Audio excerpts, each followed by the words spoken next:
T'as fait combien de temps la première fois que t'as fait de l'humanitaire? C'est il y a combien de temps? Il y a 3 ans? 2 ans. 2 ans.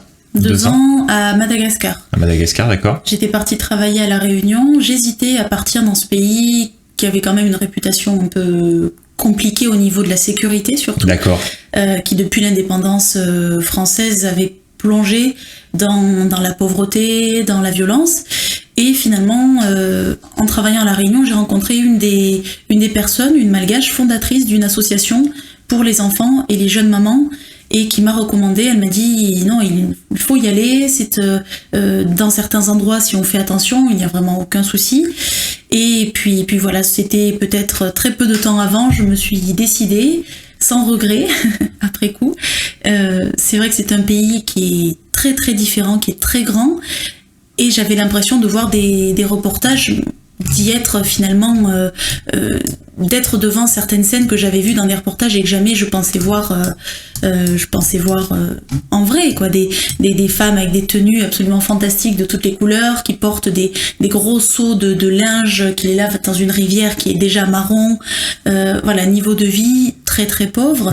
Ouais. Une capitale qui ressemble à un vide-grenier géant où il y a des petits stands un peu partout. Les gens vendent des breloques pour essayer de s'acheter quelque chose à manger ensuite. Tananarive, voilà, c'est la capitale. C'est ça. D'accord. Et une circulation, une pollution vraiment incroyable. Ah oui. Des enfants au travail, dans les champs, sur la route, un petit peu partout. Quand tu dis enfant, c'est quel âge? Vraiment enfant, moins de 10 ans. D'accord.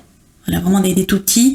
Alors après, évidemment, par rapport à la nourriture et à leur mode de vie, vu que ce n'est pas très riche, les enfants sont déjà petits. Les gens sont petits en général, donc peut-être que je vous dis moins de 10 ans. Ouais. Mais allez, entre 8 et 12 ans, les plus petits que j'ai vus. Mais dans tous les cas, ils sont très jeunes, quoi. Voilà. Ils n'ont pas 16 ans. Tout à fait. Voilà, vraiment en dessous de 15 ans, largement. D'accord. Et cette association-là visait à prendre en charge des jeunes mamans, souvent mineures, qui étaient enceintes, soit à la suite de viols, ou d'accidents, puisque la condition de la femme est assez peu respectée dans ce pays, et surtout de permettre aux enfants qui sont soit issus de mamans seules ou dans des familles très très pauvres d'avoir une éducation, d'avoir une alimentation à peu près correcte.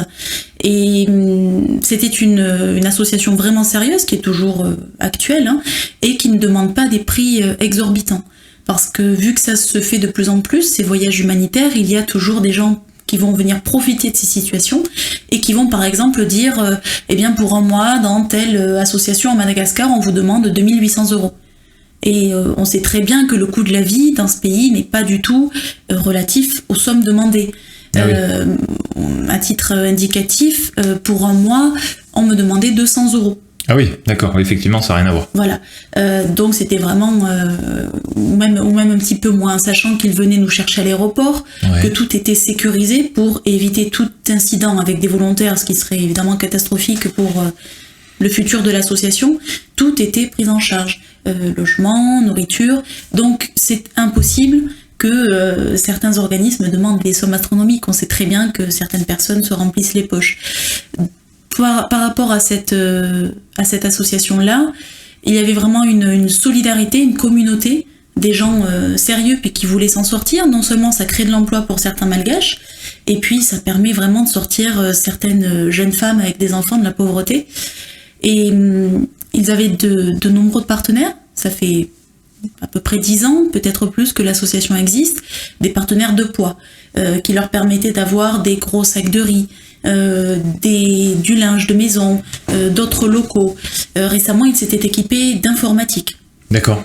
Même si ce pays est très très loin de tout ce que nous pouvons avoir en France, c'était quand même un moyen de former les jeunes filles pour des métiers d'avenir. Donc, ils revoyaient les bases d'éducation. Les jeunes femmes avaient la possibilité, l'obligation d'assister à des cours comme de scolarisation finalement, comment lire, écrire et de culture générale, pour pouvoir après les lancer dans le milieu professionnel avec un petit bagage et pas simplement aller travailler dans des rizières. Donc un gros choc culturel, voilà, de voir cette pauvreté environnante. On se remet vraiment en question. qu'on connaît pas en France à la même échelle, en fait. C'est ça. C'est surtout ça. En France, même s'il y a de nombreux logements qui sont insalubres dans la capitale ou ailleurs, c'est incomparable. Là-bas, les gens ont quelques briques qui forment 2-3 murs avec une tôle posée au-dessus. C'est absolument incomparable. Ils ne connaissent pas pour la plupart le chauffage, l'électricité, l'eau courante. Il y a de nombreuses maladies qui sont véhiculées justement à cause de ce manque d'hygiène et de besoins basiques. Et fondamentaux, je dirais même. Voilà, des besoins fondamentaux. Et alors peut-être que c'était qu'une petite pierre dans l'édifice, mais le fait d'y aller et d'être vraiment au contact de ces gens, ça apprend beaucoup parce que finalement, ils ne connaissent pas tout le confort que l'on peut avoir ici. Peut-être qu'ils en sont malheureux, mais peut-être pas autant que s'ils savaient réellement tout ce qui se passait autour. Et ils apprennent à vivre avec ça. Comment dire, ils ne sont pas dans la plainte ni dans la demande. Oui. C'est-à-dire que j'y suis allée en tant que kinésithérapeute, mais les jeunes mamans mettaient beaucoup de temps pour se confier, pour oser dire « oui, c'est vrai que j'ai un petit peu mal au dos ». Parce qu'elles portent un enfant devant, un enfant sur les épaules, ou elles portent des gros sacs de vêtements, ou de riz, de maïs, de n'importe quoi. Donc elles ont mal, mais pour elles c'est normal, c'est ça pour leur survie finalement. Elles n'ont pas du tout pour coutume de se plaindre ou de demander quelque chose en retour.